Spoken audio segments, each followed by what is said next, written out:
Hey guys, so before I begin this video, let me just give you a heads up that I've divided this particular video into 2 or 3 parts. I've not decided how many parts just yet, but this is part 1 of I think 3. I'm trying to shorten the length as much as I can and turn them into 15 minutes video each. So enjoy.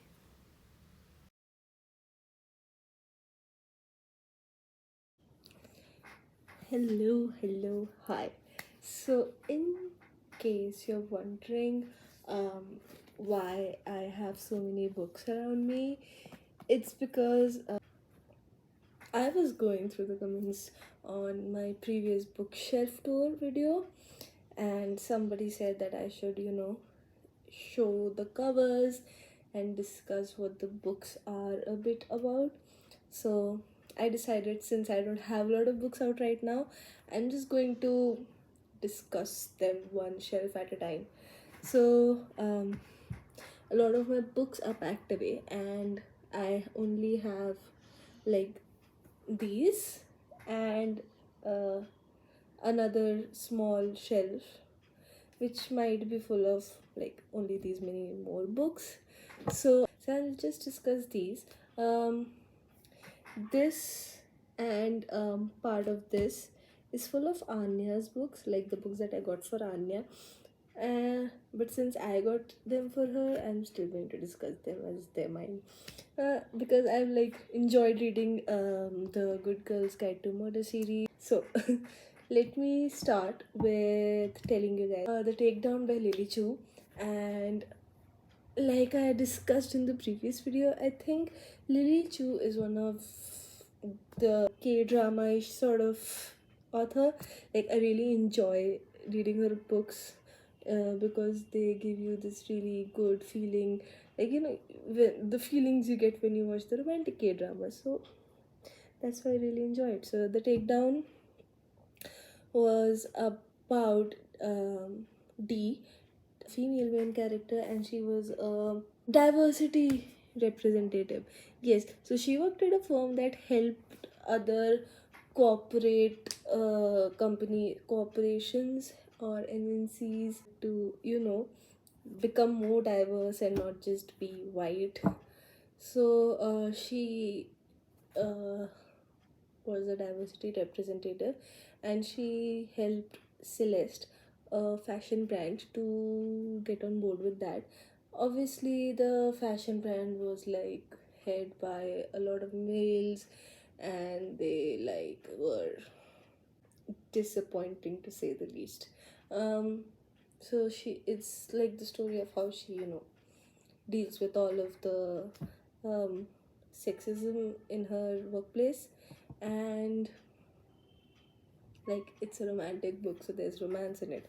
So she plays this game Questy, and she's usually number one on leaderboard, and on the days when she's not a number one, there's this other guy called Teddy 9 who's on the leaderboard on number one. So she has this playful rivalry with the guy for like the first spot on the leaderboard. They by chance meet, they like each other, and just like as they're about to start dating, she finds out that he is the son of the CEO of Celeste, the place where she is going as a diversity representative. So they keep it hush hush first. They just want to be friends because they don't want to involve their professional and their personal lives together. But then they can't keep it separate, so they start dating, and it's like really cute and stuff. You should definitely read or listen to her books if you want to um, read some really cute behind the door books. Let me now start with these.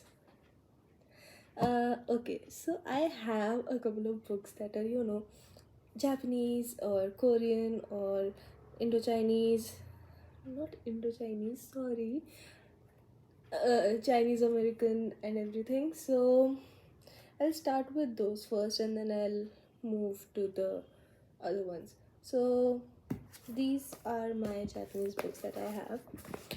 The Memory Police by Yoko Ogawa, and I got this from the Unhaul of Devanshi, the Bookerasian on Instagram, and she has the best unhaul of all times ever present. Like, I absolutely love her unhauls, and I always try to get something from her unhauls. Like, always, always, always. I have so many books that I got from her unhauls. So this is the Memory Police by Yoko Ogawa. The cover is amazing, and again, like I said in my first video for the year, that Japanese books have these really interesting plots, and I'll discuss these uh, in this video, so you'll see what I mean by that. So this one is Hat, Ribbon, Rose. To the people on the island, a disappeared thing no longer has any meaning. It can be burned in the garden, thrown in the river, or handed over to the memory police. Soon enough, the island forgets it ever existed. When a young novelist discovers that her editor is in danger of being taken away by the memory police, she desperately wants to save him. For some reason, he doesn't forget, and it's becoming increasingly difficult for him to hide his memories. Who knows what will vanish next? So, the whole plot of this book is that, there's this island, and there they have a memory police, and the memory police decides at what time what needs to be taken away. So there's like, they take a thing. It can be anything. It can be a ribbon, it can be a bird, it can be a rose, it can be a phone, it can be a book, whatever. And once they take away all the memories of it from everywhere, people eventually forget that thing existed, and try as hard as they can, but they cannot remember it. So that was the plot of the book, and I really did start reading it, but I don't know, it was a little heavy, I think, at the time, because it's like a really emotional book. So I sort of paused it for a bit, but I hope I am in the mind space to read it this year. The next is Days at the Morisaki Bookshop. I've already discussed this book in the first video. I've also given a book review for it, so you can check it out over there. But look at the cover, it is so pretty.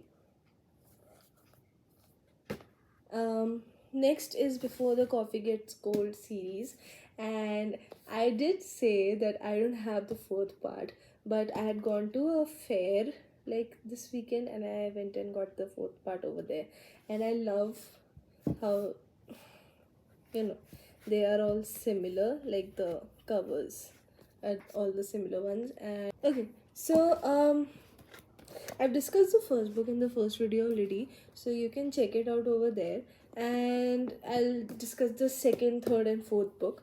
I don't know if they follow the same thing as the first one, so let's just read the excerpts and see how it goes. Okay, so the second book in the series is Before the Coffee Gets Cold, Tales from the Cafe.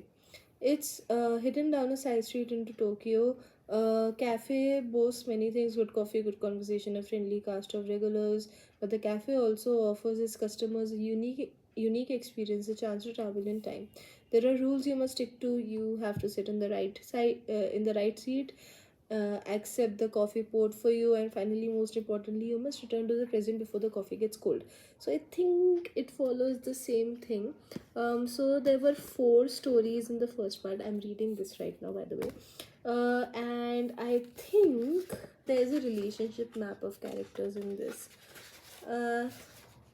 Okay, there are 4 more stories in this book, and then there is Before Your Memory Fades. This is different.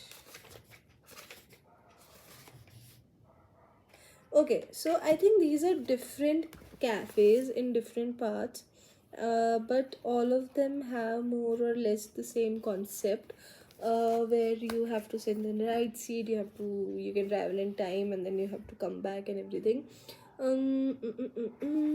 Yeah. So I think this is going to be interesting. What I love the most about these books are the covers. They are just so good. Like, look at them, right? Look. how pretty they are.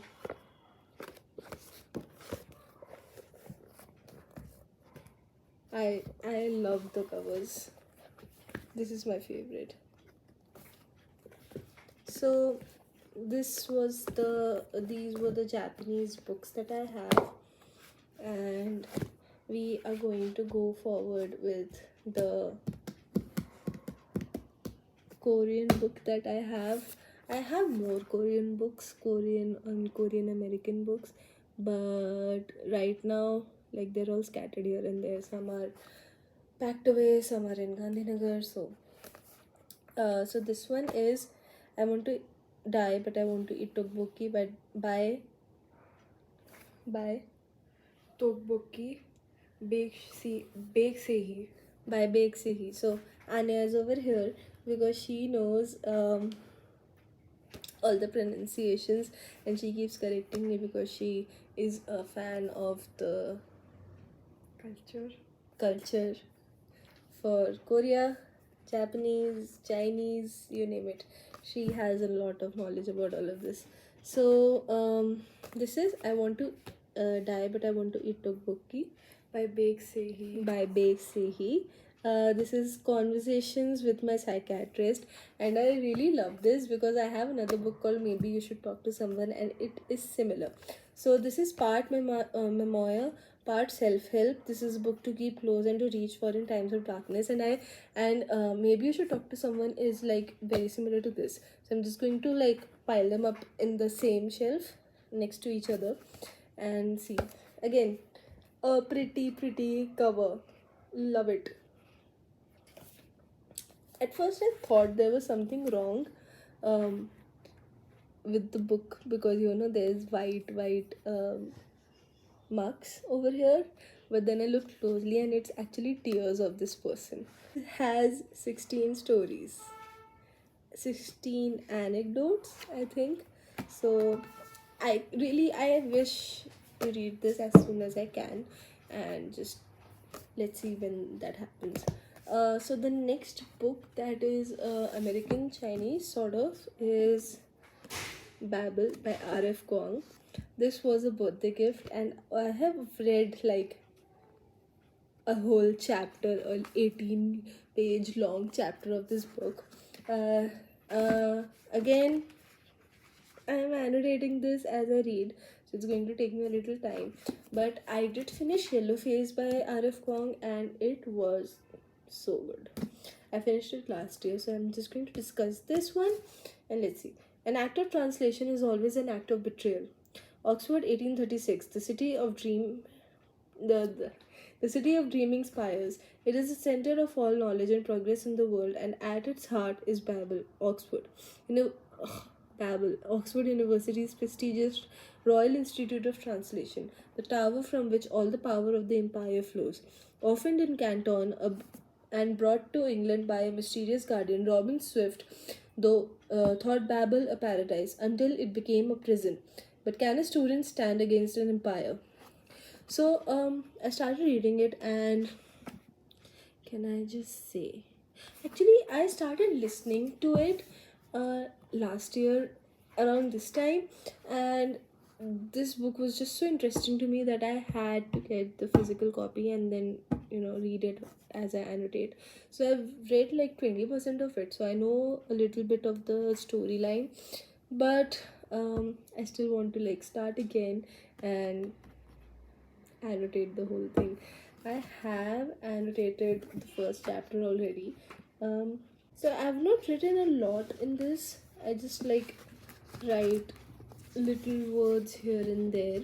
So I usually just mark and underline paragraphs and highlight them as I like, and depending on how I feel about it and whether or not I want to come back to it, I put these transparent tabs that I have. And I got these pastely sticky notes as well, and I use them also for this. So here, this is how I annotate, just in case anybody wanted to see it.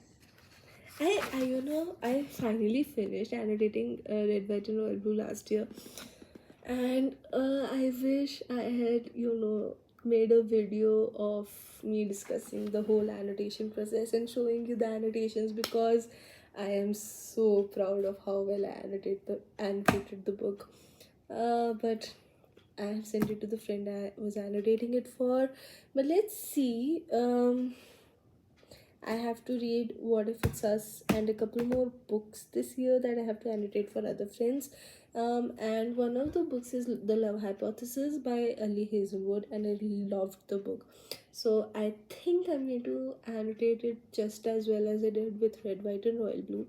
So maybe I'll discuss my whole process of annotating with that.